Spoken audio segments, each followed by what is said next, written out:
Hi hello friends. ఈరోజు మామిడికాయ పప్పు చేస్తున్నాను.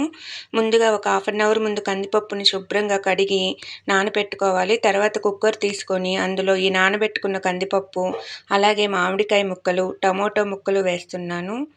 తర్వాత ఇందులో పచ్చిమిరపకాయ వేస్తున్నాను.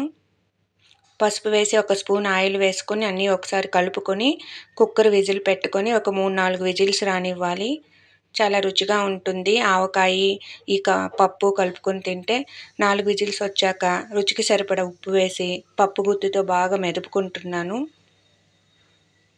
తర్వాత బాండ్లీ తీసుకొని అందులో ఒక 2 స్పూన్ల ఆయిల్ వేసుకొని వెల్లుల్లిపాయి, అలాగే ఆవాలు, జీలకర్ర, ఎండుమిరపకాయలు, ఉల్లిపాయ ముక్కలు అవి వేసుకొని కరివేపాకు వేసుకొని బాగా రంగు మారే వరకు వేయించుకొని ఇలా పప్పులో కలుపుకోవాలి. అంతే, రెడీ అయిపోయింది మామిడికాయ పప్పు. ట్రై చేయండి, చాలా రుచిగా ఉంటుంది.